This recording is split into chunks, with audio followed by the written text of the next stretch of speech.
This is Oshik, and we'll be doing chapter 5, integrals with logarithms. Okay, so for the first one, let's just do a practice problem. And let's make the practice problem the integral of 3 to the power of 2x divided by 1 plus 3 to the power of 2x dx. Okay, so whenever we first look at this, we can see that although we have learned to take the integral of something to the power of another thing, because it's not just x or just u, we have to do u substitution. So let's set u equal to 1 plus 3 to the 2x, because we can see that the pattern whenever you take the derivative will match the top. So we take the derivative, du equals 3 to the 2x times the natural logarithm of 3 times 2, because that's the derivative of the top, dx.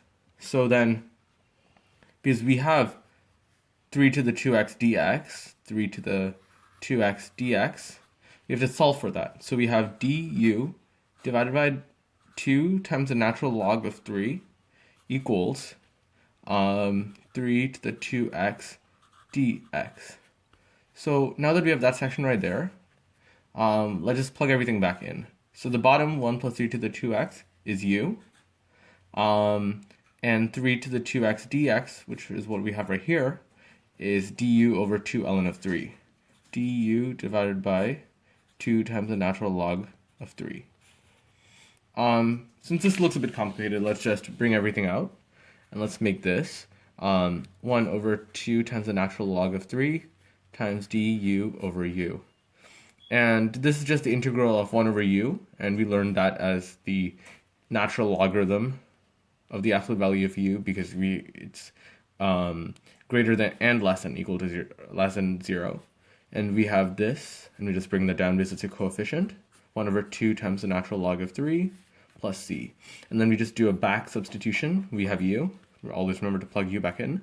1 over 2 times the natural log of 3 times 1 over 2 times the natural log of 3, and since we have the ln of u on top, we could just bring it to the top. ln of the natural logarithm of 1 plus 3 to the 2x. Here we just substituted u back in, and then plus c at the very end. So this is the indefinite integral of this part right here. Okay, let's do a trig practice problem. It's the integral of tan of x dx. So just by looking at this, we can't see much to do, so let's rewrite it using trig identities. So tan x is just sine of x over cosine of x dx. And we can see that the derivative of cosine is negative sine, so we can do u substitution. So u equals cosine of x, du equals negative cosine, or negative sine of x, dx.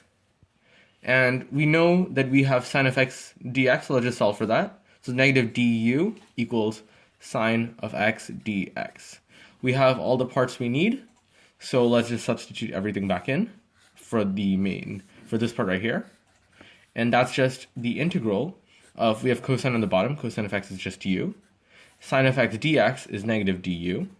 So let's just bring out the negative to the front, negative du over u. This is just the natural logarithm of the absolute value of u plus c, and we have this negative out front, so it's just negative natural log of u plus c. So if we finally plug u back in from the very beginning, we get negative natural log of cosine of x plus c. So this is the indefinite integral of the tangent of x, which is one of the identities we have to know. So I've just verified this identity that the integral of tan of x is the negative natural logarithm of cosine of x plus c. And let's just do one last problem. Let's make this a definite integral problem, so we get to deal with the limits of integration. So we have the integral from negative 4 to 4 of 3 to the x divided by 4 dx. Okay, so we know how to take the integral of 3 to the u, but we have x to the 4 right here, so let's just set that equal to u. So we can take the actual integral of it, make it an easier part to deal with. So u equals x divided by 4. So du is just the integral of that, which is 1 over 4 dx.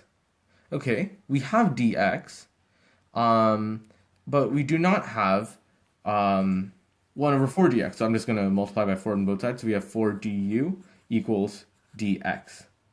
And we have the limits of integration, and rather than doing it later on, let's just evaluate it with u. U to the 4 equals 1, because 4 divided by 4 is 1, and u to the negative 4 equals negative 1, because we just took negative 4 divided by 4, and that equals negative 1. So let's just substitute everything back in. We have from negative 1 to 1 of 3 to the u, and then dx is just 4 du. So that's the same thing as 4 from negative 1 to 1 of 3 to the u du. And that's the same thing as 4 times 3 to the u. And we know that whenever we take the integral of 3 to the u, we're supposed to divide by the natural logarithm of 3. Because we're just doing the exact opposite as if we had taken the integral. Because the integral of 3 to the u du would multiply by the natural logarithm of 3. Here we divide by the natural logarithm of 3. So it's 4 times 3 to the u divided by natural log of 3, evaluated from negative 1 to 1. So this is nothing but 4 divided by ln of 3, and we make sure to put 3 to the negative 3,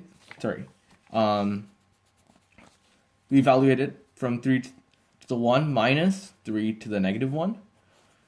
Never substitute it into this part. We have to do the subtraction of this whole part. So we have 4 divided by the natural log of 3. This is just 3 minus 1/3, which is just 3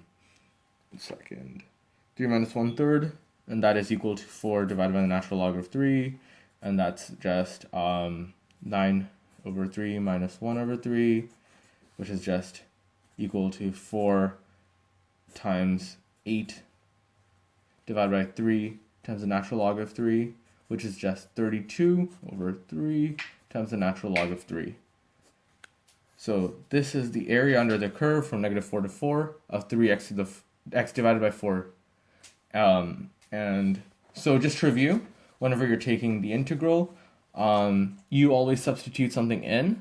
For example, you would usually take u as the bottom, and whenever you do substitution, you end up with an integral of something over u, which you do know the integral of the natural log of u, and we just plug u back in. And whenever you're taking a definite integral, you just be sure to substitute the limits of integration, which are here negative 4 and 4. Okay, thank you.